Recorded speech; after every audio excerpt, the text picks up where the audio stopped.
It's time now for Food for Mood with Dr. Judy Wurtman. Judy is the co-author of the Serotonin Power Diet, serotoninpowerdiet.com. Also, her other books include Journal of a Duck Midwife, Before Her Voice Was Still, and that's in the shadow of ALS.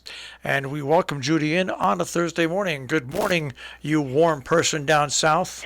I know. And in fact, people down here think it's chilly because it's only in the low 70s, and so it's really too cold for a lot of people. But I must tell you, it's so nice to be able to walk outside and walk the dog without putting on 4 layers of clothing on me and the dog. Right. She's got a wardrobe. I wonder if people even are going to understand this next question. Did you have to pay overweight for your baggage? For her wardrobe? I had to pay overweight for my dog. No. We took down practically nothing, and actually the dog weighed more than anything else I was carrying. And given the fact that she's a miniature dachshund, it's really rather embarrassing. However, that's another subject about why my dog is overweight. Anyway, but I actually the reason the blog I sent you this week really comes from an experience I had just a couple of weeks ago. I was having my teeth cleaned before, leaving the city, and as I think many people shared this experience, you go to the dentist and you think, and you really feel that you don't want to go. You try to put it off. You try to cancel the appointment, and especially for something like teeth cleaning, I can wait another 3 months or something. And I realized after I left the dentist's office how very fortunate I was, A, to have a dentist that cared about me enough to nag me all the time to come in for a checkup, and second of all, to be able to pay for a dental appointment, a dental consultation or treatment, because many people in this country simply do not get the oral care that they need, that they need for their health of their mouth and their general health.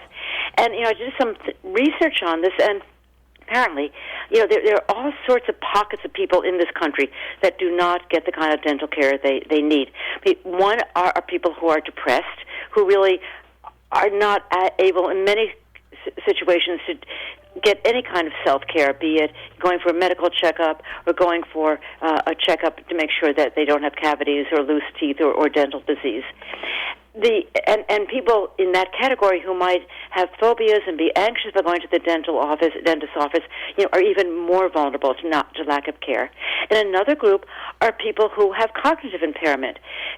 Those people who are suffering from memory loss, even at the beginning stages, and dementia, unless they have a caregiver, be it a spouse or another family member or somebody they hire who is on top of their oral care, they're not going to be able to get the kind of care they need consistently, or if ever. And when I was thinking about this, I thought, I wonder how many dentist offices are really set up to deal with people who are depressed and anxious or confused, like, what am I doing here? Why is that person sticking things in my mouth or causing me, even minor amount of pain?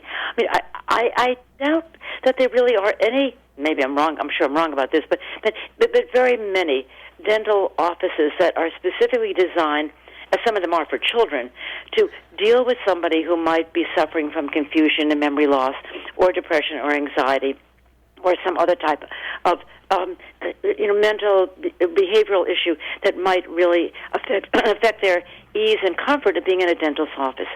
But the most worrisome, of course, are people who simply can't afford it, who don't have any kind of insurance or any kind of a health safety net to allow them to go to a dentist's office. And this came to mind because my dentist told me that she volunteers at a clinic that offers both physical and oral health to the community. And she said, by the time people actually come to this clinic, they are suffering the end stages of gum disease, of loose teeth, of many cavities, and even the kind of oral cancer that can be picked up primarily by a dental examination. She said, I see cancers, and they are pretty far advanced because these people wait until they're in so much pain or discomfort before actually seeking medical care. And so while I was writing this and doing research on this, there was an article that appeared last week in the Boston Globe that talked about a soup kitchen in the northern suburbs of Boston. Who found the people running the kitchen found that even though they had well-prepared, tasty vegetable dishes and fruit dishes that they put on the plate of people who came to get a free meal, many of the people who came left those foods on their plate, not because they didn't like them, because they didn't have teeth to eat them. Because their teeth were loose or painful, they simply could not eat the food, and so they were trying to figure out some way of turning the fruits and vegetables, which are so important in terms of their nutritional value, into smoothies so they could be drunk. And so that was what the article was about. They get permission to do this, and they need special machines. But, Jill, can you imagine that you get to a point where, because of money, because of cognitive problems, mental health problems, etc., you can't eat solid food? What do you do? How are you going to get the kind of nutrition you need? And what is the future going to bring? It's only going to be worse. And the problem is that there really isn't that much interest in taking care of it. There are vans that will go around to various community health centers, especially in rural areas or even on Navajo on reservations, etc., to deliver some care, and they are outfitted as they would be in a dental office. I've never seen one. Maybe they are in Boston area, etc., but they certainly are not ubiquitous. And I think that it's a problem that we all tend to overlook. And it occurred to me that as much as I complain about going to the dentist, it's really a privilege to be able to do so. And I would like to know how I and other people can help those who don't have that privilege to really gain access to oral care. I want to say something to a friend of mine, Don Martin, who he's retired now. We had an influx of immigrants in our area, and what he did is he learned to speak. He learned to speak Spanish. Yeah, Spanish, so he could serve them, and he also let them run long bills that were maybe 60, 90, 120 days. Just like in the old days where dentists used to be able to do that. Now it's not hard. But you know what? Dental care is probably second among the least followed by most Americans. Probably the second. Right. Yeah. Other than eating the wrong food.